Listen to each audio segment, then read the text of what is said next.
ქართული ოცნების ერთ-ერთი ლიდერი, საპარლამენტო უმრავლესობის წევრი, პარლამენტის საპროცედურო საკითხთა კომიტეტის თავმჯდომარე დავით მათიკაშვილი, რა თქმა უნდა, მასთან საუბარს დავიწყებთ ჩვენ იმ რეზოლუციაზე, იმ ანგარიშზე, რომელსაც დაახლოებით 1 საათის წინ უყარეს კენჭი ევროსაბჭოს საპარლამენტო ასამბლეაზე. მოგესალმებით ბატონო დავით, მადლობა გადაცემაში მონაწილეობისთვის. თამთა მოგესალმებით, მოგესალმებით ჩვენს ტელემაყურებელს, მადლობას მოგახსენებთ სტუდიაში მოწვევისთვის. მოგეთ ბატონო დავით, ჩვენ ორი ბოლო ერთ კვირაში ვნახეთ რამდენიმე უკვე მეორე ანგარიში საქართველოს შესახებ.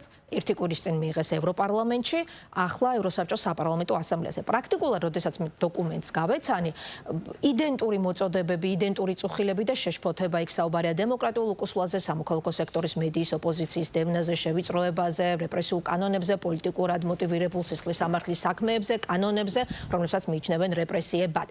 როგორ აისახება, თუნდაც დროის ასეთ მცირე პერიოდში ქვეყნის საერთაშორისო იმიჯზე ასეთი მწვავე შინაარსის ანგარიშის მიღება და როგორი იქნება ხელისუფლების პასუხი, იმიტომ რომ იქ არის უკვე კონკრეტული მოწოდებები. მაგალითად, ევროსაბჭოს საპარლამენტო ასამბლეის დღევანდელ ანგარიში პირდაპირ წერია, რომ თქვა უნდა სახელმწიფოთა შორისი სარჩელები წარადგინონ წევრმა ქვეყნებმა. ასეთი მოწოდება იყო, რომ წარადგინონ ევროსაბჭოს წევრმა ქვეყნებმა საქართველოს წინააღმდეგ სახელმწიფოთა შორისი სარჩელები ერთ-ერთ თქვა ზეწოლის მექანიზმად აი ასეთი ინსტრუმენტი განიშნა.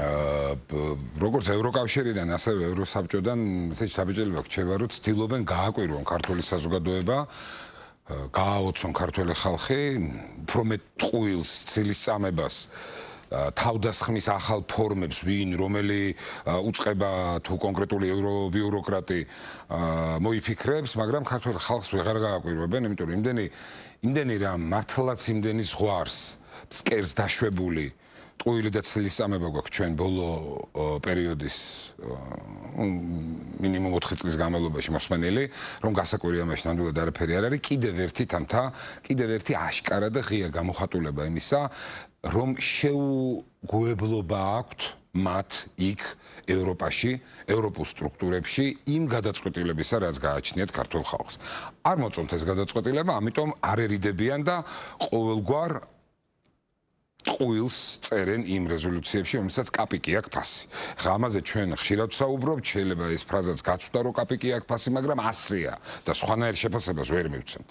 რამე თუ რომ მივყვეთ პუნქტობრივად, ხომ ყველაფერი მართლა თვლით არის და დაკვირვებით არის და ანალიზით არის და ასე არ არის, რომ მაგათ რო უნდათ, რომ აღქმებით განსაზღვრონ და დაადგინონ ზოგადად მთელი მსოფლიოს შეხედულება საქართველოს და ქართველი ხალხის მიმართ, ეს ასე არ გამოვა.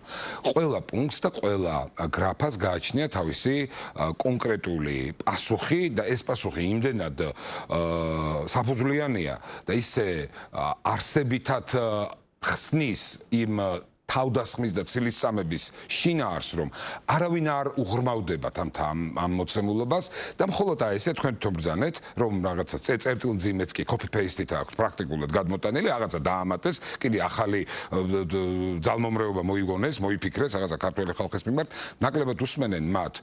კარგია ეს, რომ ნაკლებად უსმენენ, როგორც ევროპარლამენტს, ასევე ევროსაბჭოს საპარლამენტო ამ კონკრეტულ სტრუქტურას, მაგრამ უკვე ის მოცემულობა, რომ აი ამდენს კადრულობენ და ყოველგვარი დასაბუთების, ყოველგვარი არსებითი საფუძვლის გარეშე ცდილობენ, რომ თამ დათომ, არ ვიცი მე, გიორგიმ და ასე შემდეგ საქართველოში ისე კი არ მოიქცენ მათ ქვეყნის ინტერესებს როგორც აწყობთ და როგორც საქართველოსთვის იქნება უკეთესი. უნდა მოიქცენ ისე როგორც უნდათ მათ. ესე არ გამოვა. საქართველო არის ევროსაბჭოს წევრი. ეს გულისხმობს უკვე კონკრეტული ვალდებულებების და მოთხოვნების შესრულებასაც, ხო?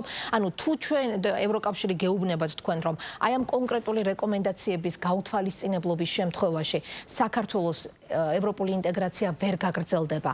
მაშინ თუ ამ რეკომენდაციების შესრულებას არ აპირებს საქართველოს ხელისუფლება, ანუ როგორ ესახება მაშინ ევროკავშირში? უპირველეს ყოვლისა თქვენ გახსოვთ თამთა რატომ დატოვა პასე ევროსაბჭოს საპარლამენტო ასამბლეა? დათქმებით აღიარეს ქართული დელეგაციის ყოველგვარ საფუძველს მოკლებული პრაქტიკულად დაცინვა იყო ქართველი ხალხის, აი 1,200,000 ადამიანის, რომელიც საარჩევნო უბნებში, საარჩევნო ურნებთან იდგა და ხმას აძლევდა იმ კონკრეტულ პოლიტიკურ პარტიას, რომელსაც რომელსაც პოლიტიკურად ენდობა. და არ ენდობიან ქართველები ნაციონალურ მოძრაობას, არ ენდობიან იმ მეხუთე კოლონას და იმ ადამიანებს, ვისი მოყვანაც უნდათ ამ სტრუქტურებს საქართველოში. და ქართველი ხალხი ენდობა იმ პოლიტიკურ პარტიას, რომელიც მშვიდობას უზრუნველყოს, უწყოთ მშვიდობას ბოლო 14 წლის განმავლობაში, რომელმაც შექმნა ისეთი ეკონომიკური საფუძვლები, რომ უპრეცედენტო, ეს ხო ახლა მართლა სიტყვის მასალა არ არის, უპრეცედენტო ზრდა არის ეკონომიკის და სოფლიო ბანკის, სავალუტო ფონდის, EBRD-ის და ასე შემდეგ საერთაშორისო ინსტიტუტების დადგენილი და გაზომილი კონკრეტული მათემატიკური მოცემულობაა. და ხა ამ ყველაფერში, როცა ჩვენ გვეუბნებიან, რომ იცით რა თქვენ კეთილი ინებეთ და დათქმებით, აი თქვენ მოგცემთ მანდატს ერთ კონკრეტულს, მაგრამ აი დანარჩენებს არა, ან თუ ასე მოიქცევით და ცალფეხზე არ დადგებით და არ ვიცი მე რაღაცებს არ იზავთ და არ მოიმოქმედებთ, რომელიც პირდაპირ ვიცით. ზუსტად ვიცით, რომ საქართველოს საწინააღმდეგოდ იმოქმედებს. აი, კარგით, როგორ წარმოგიდგენიათ, აი, ვამბობთ, კითხვა დამისვით და რა თქმა უნდა, ამაზე პასუხი უნდა გაგცეთ. როგორ წარმოგიდგენიათ საქართველოს მხრიდან რუსეთისთვის სანქციების დაწესება? როგორ მანდ არ ესმით ევროკავშირში და ევროსაბჭოში, რომ 20% ოკუპირებული, ნაწილობრივ ოკუპირებული ქვეყანა. არც წინა რეზოლუციაში არ არის ეს მოთხოვნილი. ეს ფრაზა მუდმივად მუსირებდა და მუდმივად ფიქსირდებოდა საქართველოსთან მოთხოვნაში სხვადასხვა ევროპული სტრუქტურების მხრიდან. როგორ წარმოგიდგენიათ საქართველოს მხრიდან უკრაინისთვის იარაღის გადაცემა ოკუპაციის შემთხვევაში? როგორ წარმოგიდგენიათ ოფიციალური ბორტით მებრძოლების გაგზავნა უკრაინაში? გადასარევად იქნებოდა სიტუაცია მათი მხრიდან, მათი თვალსაზრისით, საქართველოსთან მიმართებით, წითელი ხალიჭებით შეეგებოდნენ საქართველოსთან წასულ დელეგაციებს. მაგრამ საქართველოს დარჩებოდა თუ არ დარჩებოდა და რა დღეში ვიქნებოდით დღეს ჩვენ აქ? მეც, თქვენც და მთელი საქართველო 4 მილიონიანი რამის სერი. ეს არ აინტერესებს. ამიტომაც ნახეთ, ჩვენი მხრიდან ყველა ვალდებული დღეს რატო ჩატარდა ევროკავშირში გაფართოების შესახებ? არ მიგიწვიეს, სანამ ამაზე გკითხავთ უბრალოდ დღეს დღევანდელ ანგარიშში მხოლოდ რამდენიმე მოთხოვნა, ერთი პარტიების აკრძალვის გეგმა რომ უკან წაიღოთ, გაუქმოთ უცხოური გავლენის გამჭვირვალობის კანონი და გაუქმოთ ის კანონი, ცვლილებები, რომლებიც შევიდა ადმინისტრაციულ და სისხლის სამართლის კოდექსებში, რომელიც ეხება შეკრების და მანიფესტაციების კანონს. აი, ამ ნაწილზე არის მხოლოდ დავიწყოთ გამჭვირვალეობით. გამჭვირვალეობის კანონი, რომელიც აღმოჩნდა, რომ არის კარგი გადასარევი საჭირო ძალიან ბევრი ქვეყნისთვის, დაწყებული შეერთებული შტატებიდან 40-იან წლებში მიღებული ფარას კანონიდან, დასრულებული დღეს დღე არ გადის, რომ არ მოვისმინოთ, რომ კონკრეტული ევროპული ქვეყნის პარლამენტი, ზედაპალატა, ქვედაპალატა, ან რომელიმე ძალიან კომპეტენტური ადამიანი არ ამბობს იმას, ან უკვე არ არის განხილვაში თემა, რომ მოდი მივიღოთ კანონი, რომელიც დაავალდებულებს იმ კონკრეტულ ქვეყანაში შემოდინებულ თანხებს იყოს გამჭვირვალე. რატომ? იმიტომ რომ პოლიტიკა არ შეიძლება უცხოეთიდან ფინანსდებოდეს. თამთა გესმით? არ შეიძლება იყოს პოლიტიკა უცხოეთიდან დაფინანსებული. ეს ნიშნავს იმას, რომ უკვე პოლიტიკა უცხოეთიდან დაფინანსებული იქნება იმ პროცესების ხელისშემწყობი, რაც არა იმ ხალხს უნდა, იმ კონკრეტულ ხალხს, რომელშიც ეს თანხები შემოედინება, არამედ იმ ძალებს, საიდანაც ეს თანხები შემოედინება. ეს ყველამ ძალიან კარგად იცის. როგორ USAID-ის და NED-ის სკანდალის შემდგომ, როგორ უტრიალდებათ საერთოდ ენა. აი როგორ ბედავენ იმას და მაინც აი ესე აი როგორ თქვა ყოველგვარი საფუძვლის და ყოველგვარი არგუმენტის გარეშე გვაწვევიან აი ამ ჟარგონულ სიტყვას გამოვიყენებ გვაწვევიან რომ იცით რა მოდით ჩვენს აგენტურას რომელიც თქვენ გყავთ ისე დავაფინანსებთ რომ თქვენ არ მოიკითხოთ ეს თანხები საიდან მომდინარეობს ეს არის პარტნიორული და თანასწორუფლებიანი დამოკიდებულება ეს რაც შეეხება გამჭვირვალეობის კანონს პარტიების აკრძალვის რამდენად ჯდება თქვა და დემოკრატიულ რომელი დემოკრატია გესახებათ სოფლიოში რომელიც არ იქნება თავდაცვის უნარიანი დემოკრატია და რომელიც მიცემს იმის საშუალებას რომ პოლიტიკური ეგრეთ წოდებული პოლიტიკური პარტია რომელმაც თავისი ხელისუფლებაში ყოფნის დროს პრაქტიკულად სისხლისამართლის კოდექსი რო აიღო ფურცელი აღარ დარჩება მე მგონია მუხლი არ დარჩება იქ რომ დანაშაული არ ჩაედინოთ საკუთარი ქვეყნის ეროვნული ინტერესების ოკუპანტისთვის გადაცემით და ტერიტორიების გადაცემით და აი მოღალატეობრივი ომის მთელი ამ პროცესების წარმართვით რაც საქართველოში იყო ახალგაზრდების ხოცვით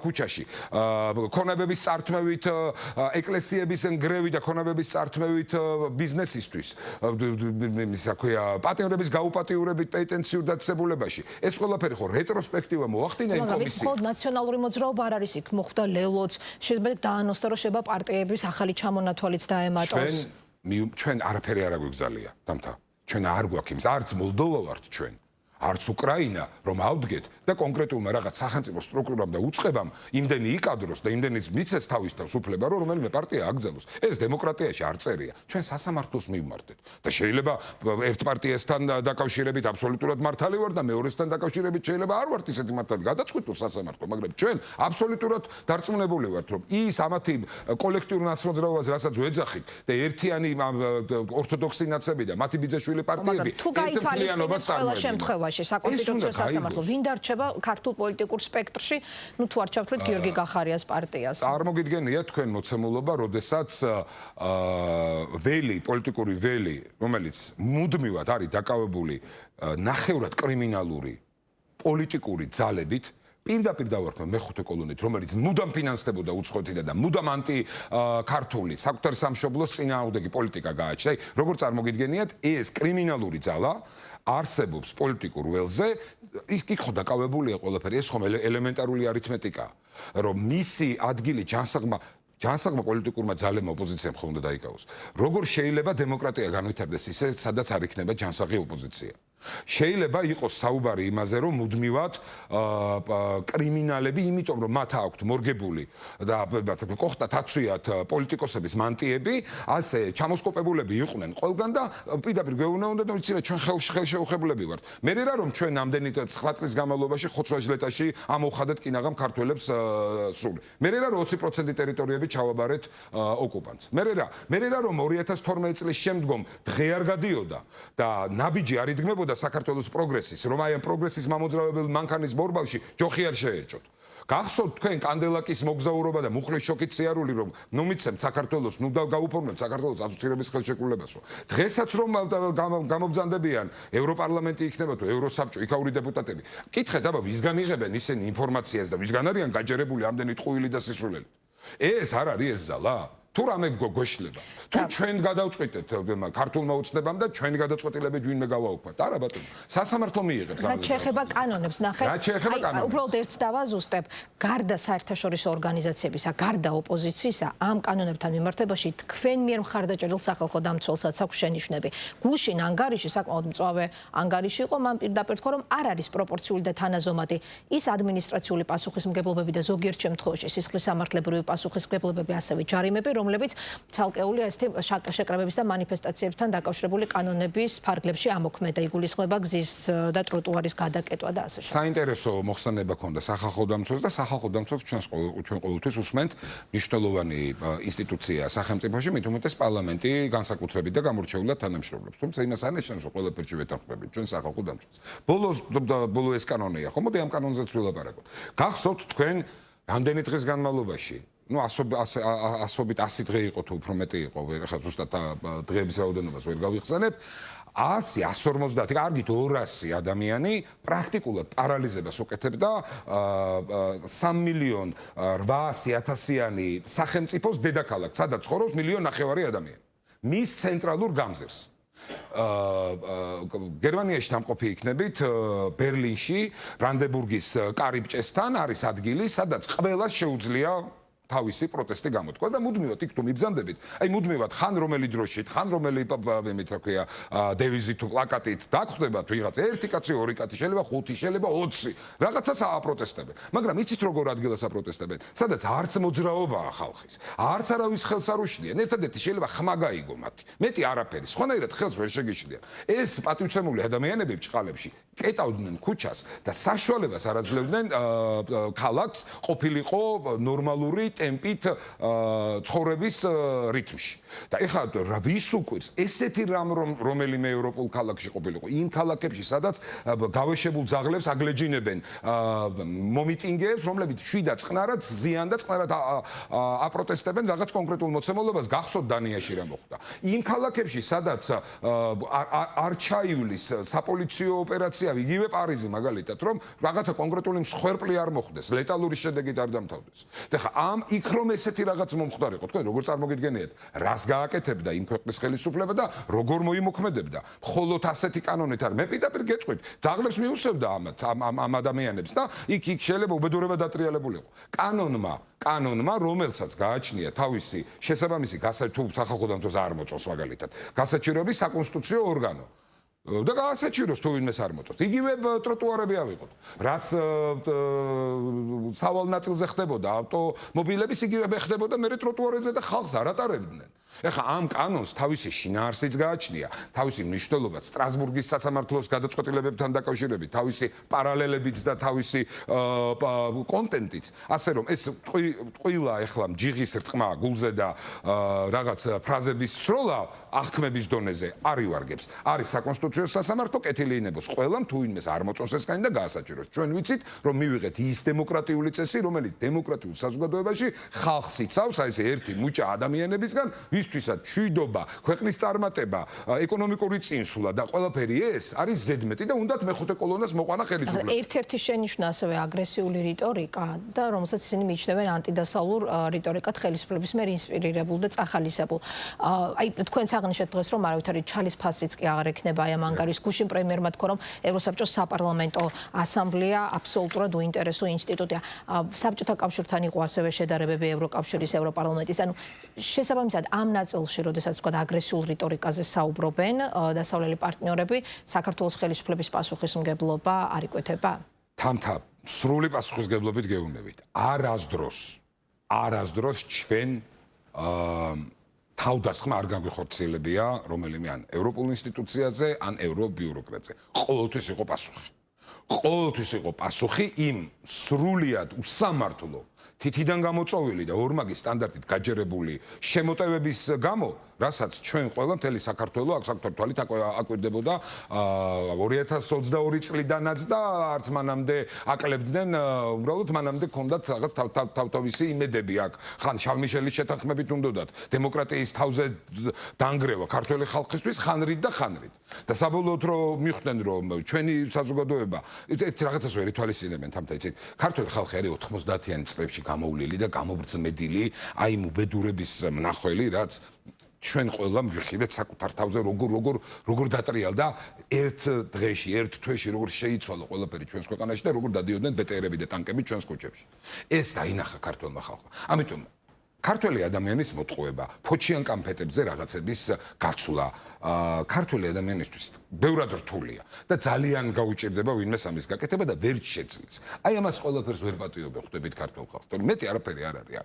ქართულ უცნებას გაეკეთებინა, აბა გადაედგა ეს ნაბიჯი. აბა არ დაეჯერებინა ქართველი ხალხისთვის. აბა ბატონი ბიძინა ივანიშვილი დაბრუნებული იყო პოლიტიკაში, როგორც უკეჟინებდნენ და ეუნეოდნენ ეს მთავრობა რაღაც არ იღებს სწორ გადაწყვეტილებს და იქნება დაბრუნდეთო და შეაცვლევინოთ გადაწყვეტილებებიო. აბა გაგვეკეთებინა, გადაგვედგა ეს ნაბიჯები უკრაინასთან მიმართებით, რუსეთთან მიმართებით, რასაც გთხოვდნენ. მეორე ფრონტი გახსნილიყო აქ. წითელ ხალხი არ აცდებოდა არსეთ ქართველ ლიდერს, თამთა.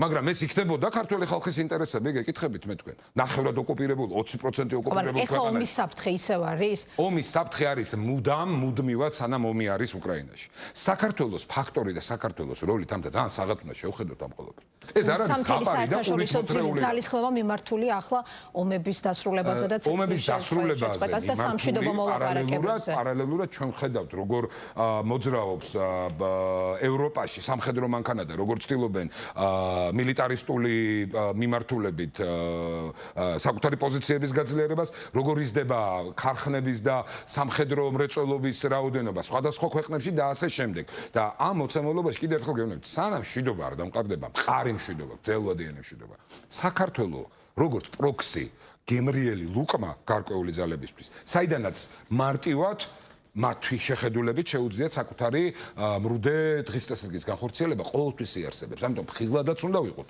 ყურადღებითაც უნდა ვიყოთ და ვის ინტერესიც პირველ რიგში ჩვენ უნდა გავითვალისწინოთ და გავიზიაროთ, ეს არის ქართველი ხალხი.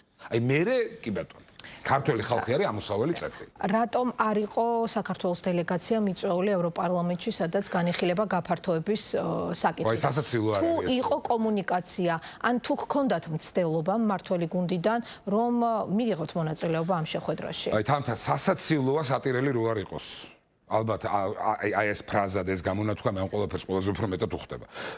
გახსენით ევროკავშირის საიტზე არსებული კვალიფიციური ინსტიტუციების რეცენზიები, კვლევები საქართველოს შესახებ და აღმოაჩენთ რომ თურმე საქართველოში არის გამჭვირვალეობის ძალიან მაღალი ხარისხი სახელმწიფო ინსტიტუციების და მდგრადობის.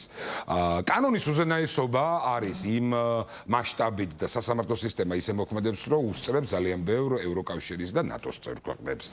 ეკონომიკური წარმატების მხრივ გვაქვს გამორჩეული და მართლაც უპრეცედენტო მიღწევები.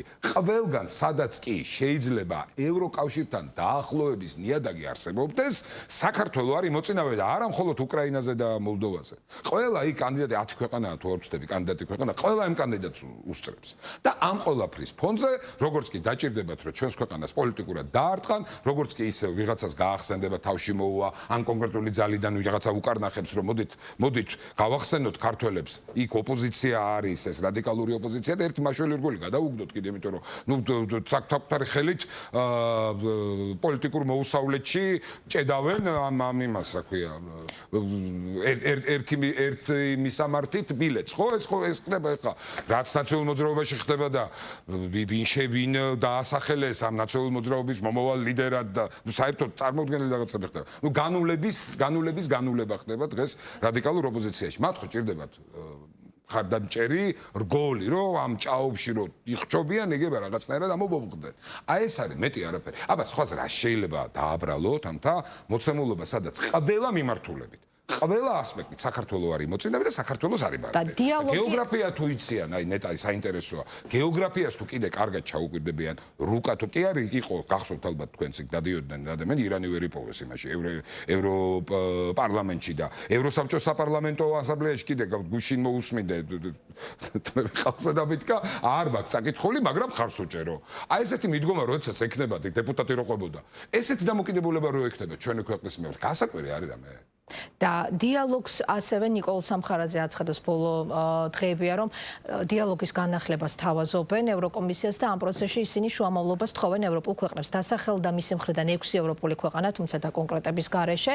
ანუ რატომ არის საჭირო შუამავლობა ქართულ ოცნებას პირდაპირ არხებით არ შეუძლია კომუნიკაცია ევროკომისიასთან დიალოგის განსახლებლად და თუ შეგიძლიათ დასახელოთ ის კონკრეტული ქვეყნები, რომლებიც როგორც ნიკოლ სამხარაძემ თქვა, პირიქით მხარს უჭერენ ამ დიალოგის აღდგენას და არ ემხრობიან დიალოგის შეწყვეტას. დიალოგის აღდგენას და დიალოგ ჩვენ პირველ რიგში უჭერთ ხალხს და უჭერდით ყოველთვის ერთადერთი პირობა გააჩნია ჩვენს ხელისუფლებას და ქართულ ხალხს.